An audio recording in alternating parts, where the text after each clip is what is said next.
Olá, sejam todos muito bem-vindos a mais uma edição do Jornal Toda Hora. Te convido a acompanhar as principais notícias do Brasil e do mundo. Começo falando do Centro de Controle e Prevenção de Doenças, que confirmou que um paciente foi hospitalizado após apresentar um caso grave de gripe aviária no estado de Louisiana, no sul dos Estados Unidos. Os Estados Unidos anunciaram nesta quarta-feira o primeiro caso grave de gripe aviária em humanos no país. O Centro de Controle e Prevenção de Doenças confirmou que o paciente foi hospitalizado no estado da Louisiana. As autoridades registram um total de 61 contágios por gripe aviária em território americano, mas todos os outros foram leves. O novo paciente esteve exposto a aves doentes e mortas em uma fazenda. Os detalhes do caso não foram divulgados e seu prognóstico é desconhecido.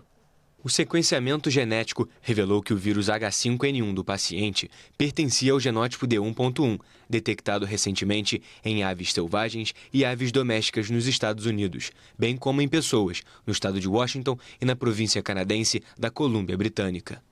O genótipo D1.1 é diferente do B3.13, que foi identificado em vacas leiteiras e desencadeou alguns surtos em aves e humanos com sintomas leves, como conjuntivite.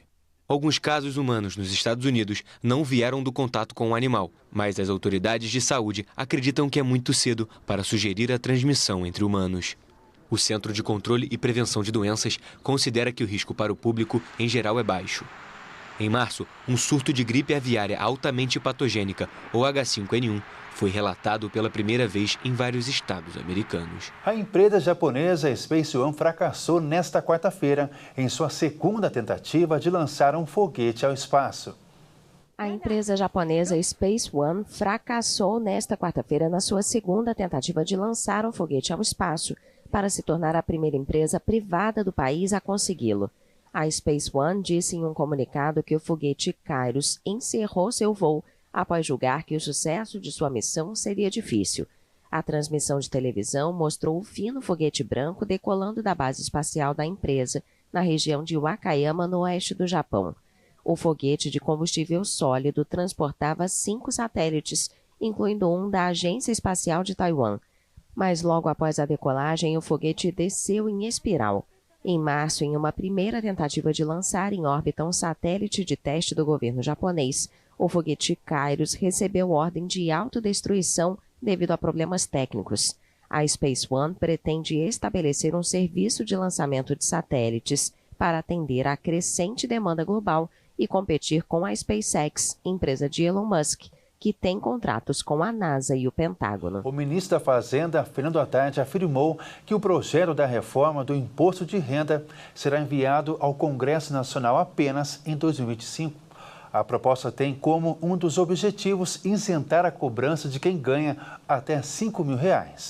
O anúncio aconteceu no mês passado e repercutiu no mercado financeiro. O ministro afirmou que essa reação ruim do mercado fez o governo adotar uma estratégia mais cautelosa e que, se tudo ocorrer bem, a reforma do imposto de renda deve entrar em vigor a partir do dia 1º de janeiro de 2026, no último ano do mandato do presidente Lula. Mas a mudança precisa passar pelo Congresso Nacional. Para compensar a isenção do imposto de renda, o governo considera 3 estratégias. A primeira é a tributação mínima para a renda mensal acima de R$50 mil. Ou seja, para quem ganha esse valor, uma alíquota de 10% será cobrada mensalmente. O fim da isenção do imposto de renda para pessoas com moléstia grave e com renda acima de R$20 mil.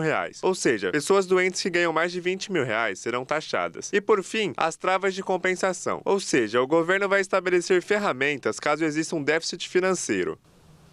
A nova regra para a aposentadoria entra em vigor a partir de 2025, e tanto a idade mínima para o benefício quanto o tempo de contribuição irão aumentar. As regras de aposentadoria no Brasil estão em constante ajuste desde a reforma da Previdência de 2019, com mudanças anuais previstas até 2031. Em 2024, as exigências para a aposentadoria estão da seguinte forma. Para mulheres, a idade mínima é de 58 anos e 6 meses, com pelo menos 30 anos de contribuição. Para homens, a idade mínima é de 63 anos e 6 meses, tendo contribuído por pelo menos 35 anos. Essas idades mínimas aumentam 6 meses a cada ano até atingirem 62 anos para mulheres mulheres e 65 anos para homens. Já em 2025, haverá mudanças na idade mínima e na pontuação para aposentadoria. Para mulheres, a idade sobe para 59 anos, com 30 anos de contribuição. E para homens, a idade será de 64 anos, sendo necessário ter contribuído por pelo menos 35 anos. Outra mudança é na regra de transição por pontos, que é a somatória da idade e do tempo de contribuição da pessoa. Nessa soma, a regra atual exige 91 pontos para mulheres e 101 pontos para homens. Mas na nova regra de 2025, a pontuação para a aposentadoria da mulher será de 92 e para o homem, 102. E você verá hoje no Jornal das 22 mais detalhes sobre a aprovação do projeto de regulamentação da reforma tributária. E você também verá o aumento do preço do café está fazendo o brasileiro mudar os hábitos do dia a dia. É às 22 com Kleber Werneck. Por enquanto é só, eu volto à meia-noite com mais uma edição do Jornal Toda Hora. Até mais. Tchau!